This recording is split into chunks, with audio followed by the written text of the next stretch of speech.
नमस्कार, आप देख रहे हैं फ्रंटलाइन 24। मैं हूं आपके साथ साहिबा सिंह। पटना में पहली बार आजादी के बाद कांग्रेस वर्किंग कमेटी यानी कि CWC की बैठक होने जा रही है।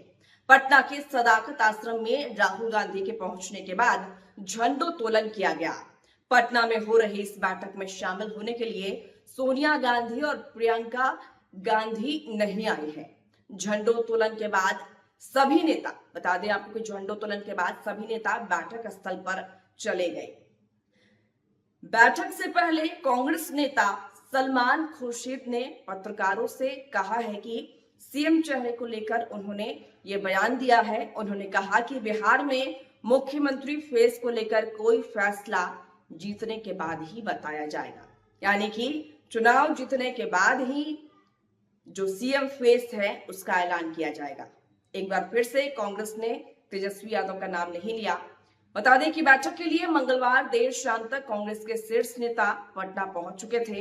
इसमें शामिल हैं राष्ट्रीय अध्यक्ष मल्लिकार्जुन खड़गे, महासचिव केसी वेणुगोपाल, कर्नाटक सीएम सिद्धारमैया, उप मुख्यमंत्री DK शिव कुमार, तेलंगाना के सीएम रेवंत रेड्डी, सचिन पायलट, रणदीप सुरजेवाला, भूपेश बघेल, जीतू पटवारी और हरीश चौधरी। बता दें कि बिहार विधानसभा चुनाव से पहले इस बैठक को बेहद अहम माना जा रहा है। आजादी के बाद काफी समय के बाद कांग्रेस ने ये CWC की बैठक बुलाई है।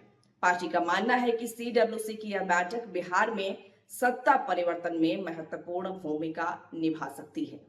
साल 2023 की बात करें तो साल 2023 में तेलंगाना में भी चुनाव के समय इसी तरह की बड़ी CWC की बैठक हुई थी, जिसके बाद तेलंगाना में सत्ता परिवर्तन हुआ और तेलंगाना में कांग्रेस की सरकार बनी।